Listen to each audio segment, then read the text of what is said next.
March did start at the Place de la République. Due to the sheer number of people taking part, it is following several routes across Paris. And Harry Fear is at the Place de la Nation, where it's due to end shortly, and he joins us live now.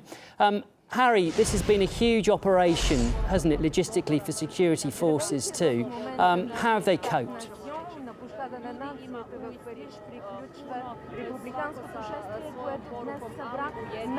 Well, what an incredible afternoon, evening this has been.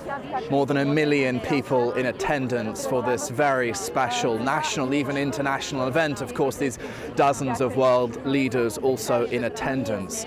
And speaking to some of these hundreds of thousands of demonstrators who have descended on Place de la Nation here in central Paris today, really two almost distinct sets of sentiments and messages are being expressed. On the one hand, people want to very positively assert France's motto and the principles of free speech and free press, a very positive, almost celebration of these values, and this coming out today for that. And also on the other hand, a more somber expression of the tragedy of this week and a mood of commemoration among others particularly touched by this week's obviously shocking devastation. It's a national event against terror, for solidarity for those families of those affected by the week's events, and also, of course, one significantly calling for national unity. And the thousands of police and thousands of soldiers brought in to secure this incredible event, really, scientifically speaking, impossible to secure because of the vast number of people. The authorities and security services relying vastly on, of course, these thousands of personnel, but also technology to surveil crowds and individuals to try and secure this significant event. And we were told only yesterday by the Interior Minister here in France that sniper positions have also been set up to try and secure this event. Now, you of course realize that not all political leaders here in France have been invited to lead and proceed with today's march, and one of those is the leader of the Front National, of course, a far-right political party that's been gaining force here in the French Republic. And Marine Le Pen has linked terrorism, the phenomenon of terrorism in the West and in the French context, with immigration. Of course, an extremely divisive narrative, and she was not invited officially to today's procession, if you will.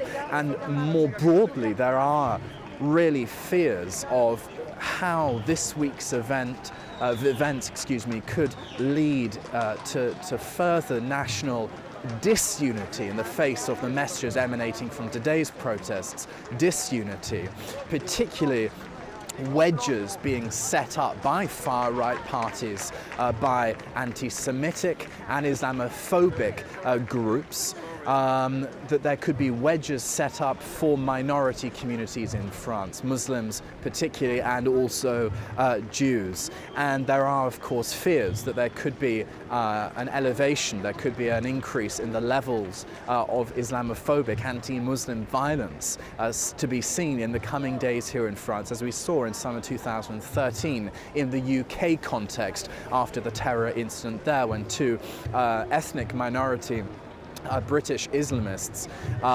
attacked, of course, that British soldier back then in summer 2013.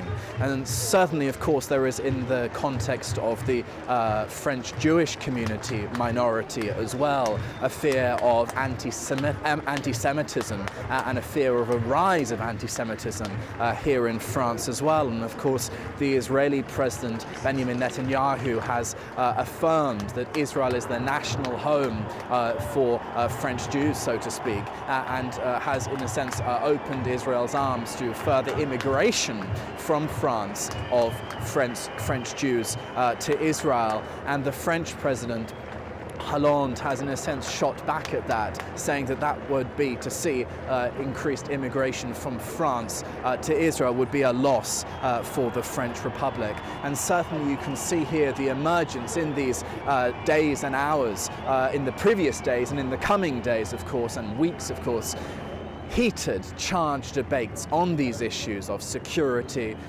potential failings of French intelligence agencies and more broadly Western intelligence agencies to secure France, of course, in the wake of these Al-Qaeda terror attacks, but also issues of free speech, free press, and significantly also the protection of religious and ethnic minorities in France as well.